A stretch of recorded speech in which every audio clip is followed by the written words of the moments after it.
Hey guys, Duke here for the Limitless Mentoring Team. Today I wanted to come here and talk to you about this weekend. I was hanging out in Santa Monica. I had a dating workshop going on. One of my private clients wanted to come out and work on some of his communication issues. And so what we do is we go out into the live real-time environment and we talk to real people, and whatever comes up demons wise, we deal with the demons in real time. So it's very theory driven to sit around and be like, oh, women like this and I communicate like that and I need to show up masculine and I'm doing my Sigma male affirmations and whatever, and then not actually go out and talk to real humans to see what's going on. So what we do is we go out and talk to real humans. And I think what I kind of realized from this guy this weekend is he expected to get some romantic interludes as results. And that's just kind of not what we do nowadays. Very often in some of the workshops, people will make a connection, and a guy will approach a girl and the girl will be feeling him, and then we'll kind of facilitate to make sure that some of the obstacles get out of the way, and we make sure her friends are okay, and we make sure that we occupy anybody who might be an obstacle, and let them run the course of their thing. And very often, especially in vacation style cities like Vegas or Cyprus or Miami, stuff like that, they might end up with a connection and a date and some crazy sexual interludes that they can take home as a story. But the reality of the situation is we're out there to challenge your demons, right? You don't pay us to come out in field to get fantastic results in a resort city that you can't replicate back at home, right? Like that has never been my big deal. When I first started training, I trained with the guys over at RSD in late 2007 and followed Jeff around the country for a while, and then I trained with Attractive Man. I became one of their coaches, and I followed them around the world, all over the place, and constantly did the infield and all that stuff while I was getting my degree in psychology. And it's interesting to go out infield and be like, okay, I'm going to get 15 phone numbers, or I'm going to make out with 5 girls, or whatever it is, right? But all of that is just kind of flash and in the pan kind of stuff. We've gotten a lot of success for clients in that way early on, and when I first started training, I thought that that's what needed to happen. I when I was a new coach, my only goal was to get guys as far down the romantic interlude path as I possibly could. And so we would go and we would approach hundreds and hundreds and hundreds of girls over a weekend, and then we would find the ones that were responding well and try to nurture those things very, very quickly. And we got relatively good at it, but the problem is it's just kind of like, not that it's not repeatable, because it definitely is, but it's like playing round one of a video game over and over and over again. And my old mentor Tyler Owen over at RSD, he used to say that game is like a video game with no save feature. So like if you die at level 2, you come back to the beginning and you got to start over again. And by the time you end up beating the game, you've played through this thing so many times that you kind of know where every alien is going to pop out and and that's really cool as an analogy. But at the end of the day, like playing level 1 of the video game over and over and over again gets real boring real fast. And that's why most of us who had been in the community a while were on to bigger and better and brighter. We were always trying to get higher status and get into more exclusive clubs and to travel more exotic destinations. It was just kind of okay, what's next?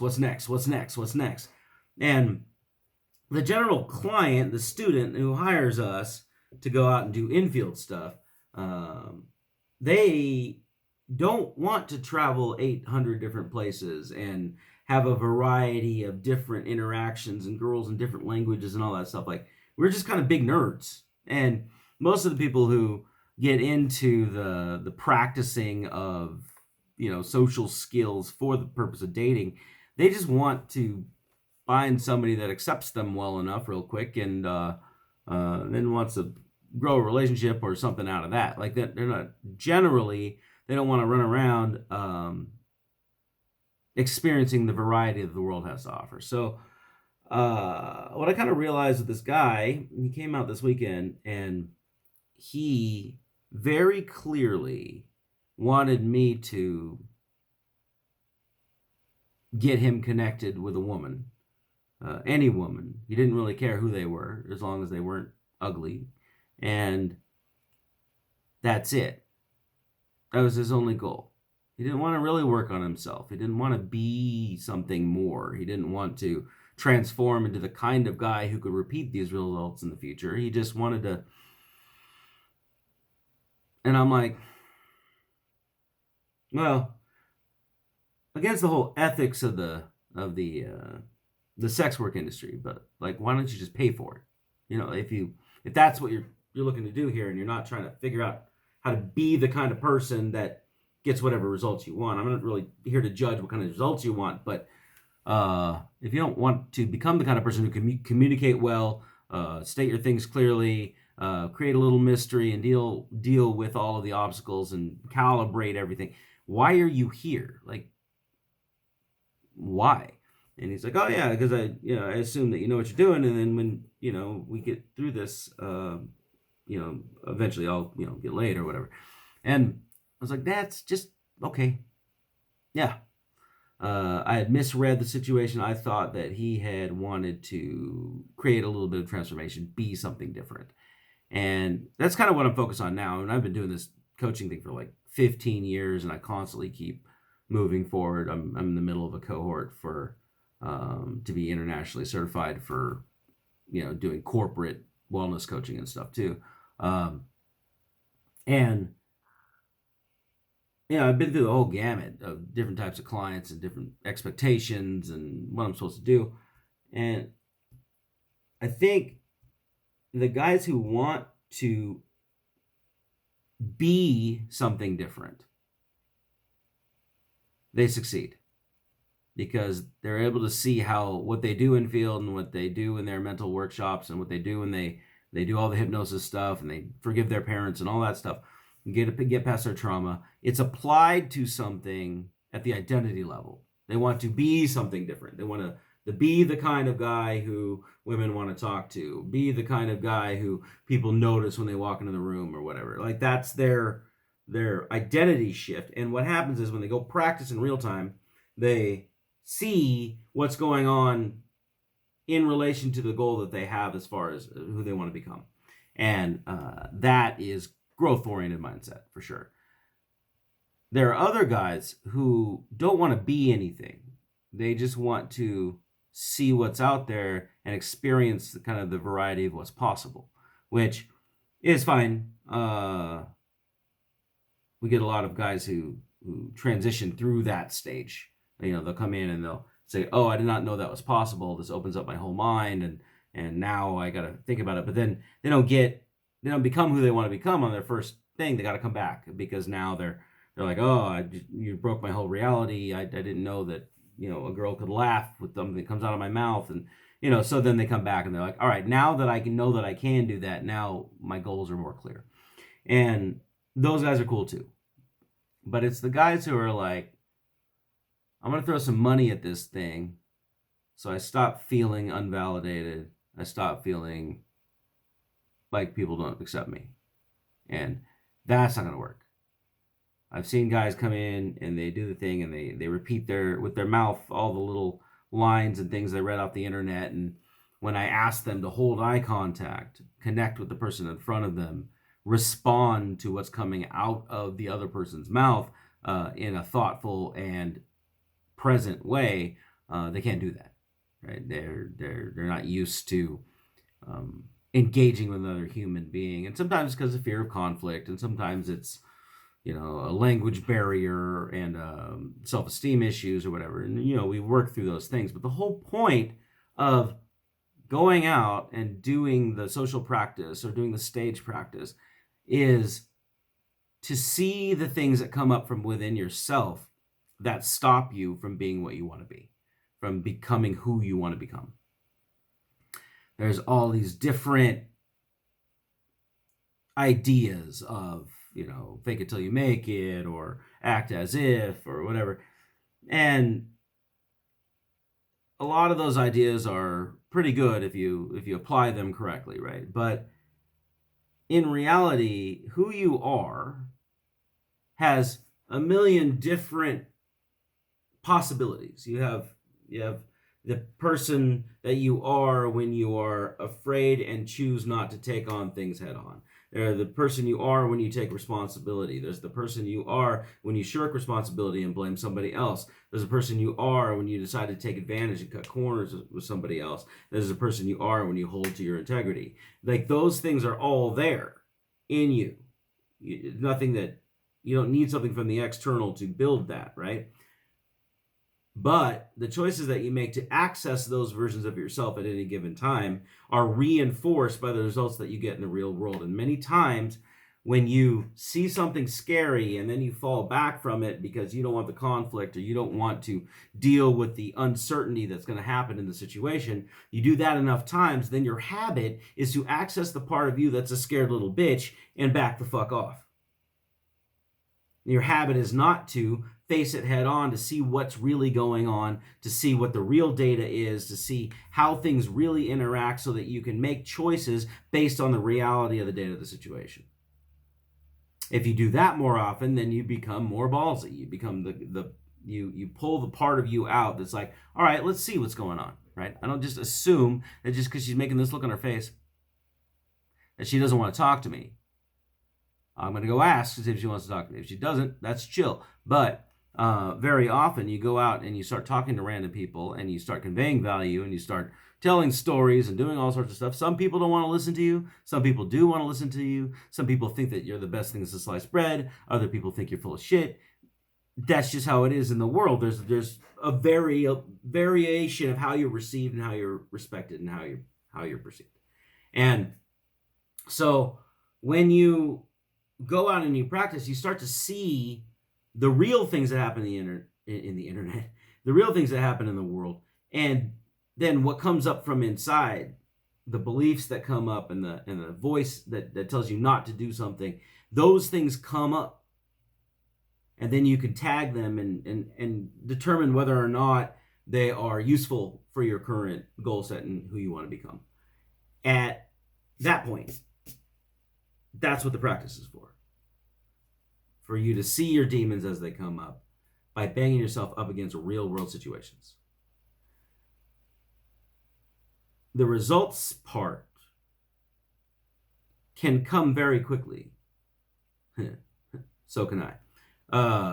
The results part can come very quickly, but consistent, repeatable results come from an identity change.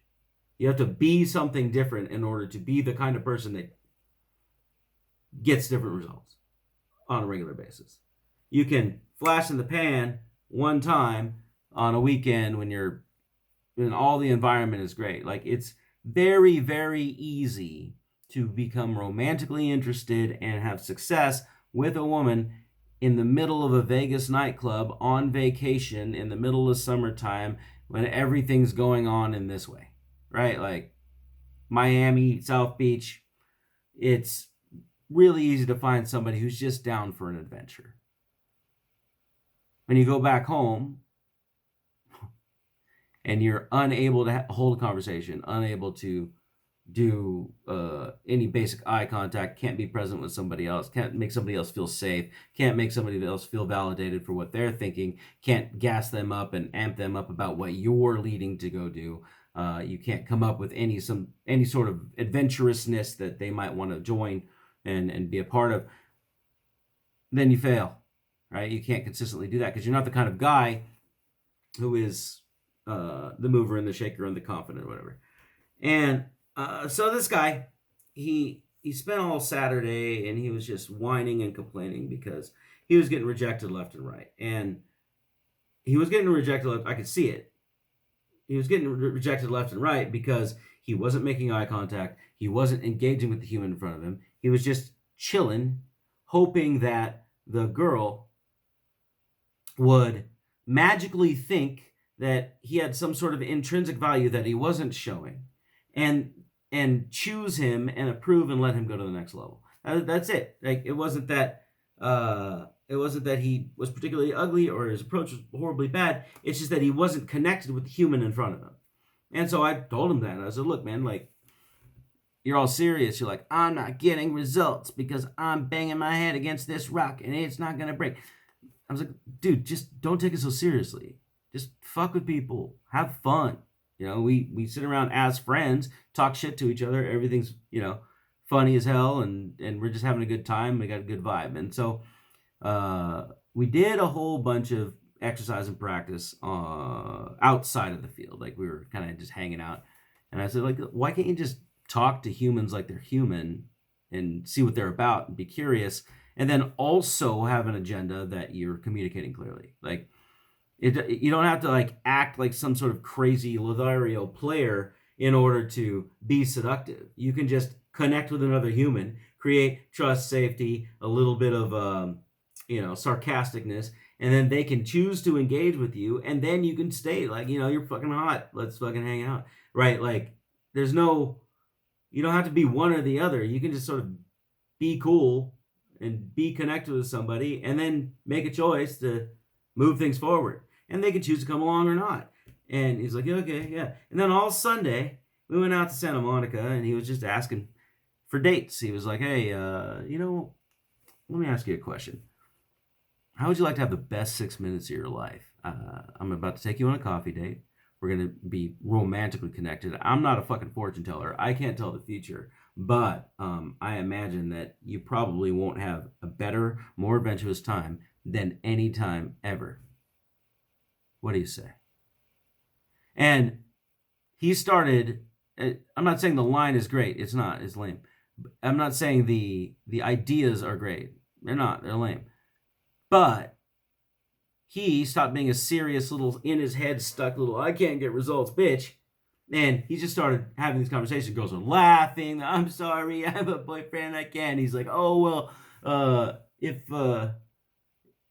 he really loved you, he'd want you to have the best time of your life. And that's with me, right here. And so his idea of what it took to connect with another human being, he flipped it all on his head by just fucking with people and just having a good-natured old time, right? He wasn't negging and being insulting. He wasn't trying to create a status game. He wasn't doing all that stuff. He wasn't using like the hard tactical tactics from old school pickup artistry. He was just connecting with other humans. Some girls are like, you're dumb, and then leave. But he didn't take that seriously either because he was just kind of flowing. And so I asked him at the end of the thing, I was like, so what's the difference between yesterday and today? Were the girls just much nicer, or what was the problem? And he's like, yeah, it's just really a mindset. I was just, I made them my enemy. I wanted them to like me, and when they didn't, my ego felt defeated, and so I wanted to rail against it, and it made me not want to connect with them at all. And then today I just decided to see what was happening. And like, interesting how a mindset can change everything. So that was a little bit rambly, but it's just kind of off the top of my head what I saw this weekend. The points I guess I'm trying to make is that human interaction is really about interacting between humans. It's not, you can do it in a Machiavellian way. You can definitely hold things back and carry power and control dynamics and stuff. Like that's also cool. But it's not one or the other. Like you still have to connect with a human in front of you. They still have to respect you at some point. They still have to choose to engage in your bullshit, even if you're leading. Like that's still a thing. And so, being present and cool with the human in front of you is kind of the primary thing. And then, carrying power dynamics and making sure your agendas get done and, holding negotiation and all that stuff can work just fine. But if you come from the idea that you have an adversary, then they're going to treat you also like an adversary. And if you come from the idea that you're collaborative, they're going to treat you as if you're collaborative. I personally don't mind treating people like adversaries when they have shown themselves to be adversaries. But I also would rather co-create cool shit with people who think like me, or think adjacent to how I think. Like, if we can't connect at all because you're some sort of, I don't know, sadist or something, then perhaps we don't co-create something. But most of the time, if we have a similar kind of mindset of how to treat people and how to deal with situations or whatever, I can help you can help me, and that's really cool. We can co-create a new solution and be better than the sum of our parts. Yeah, I think that's what I wanted to talk about. Anyways, have a wonderful day. I'll see you guys tomorrow. This is Duke for the Limitless Mentoring. Join a newsletter because all of our thoughts are coming. Links in the description below. And I will see you tomorrow. Until then, stay awesome.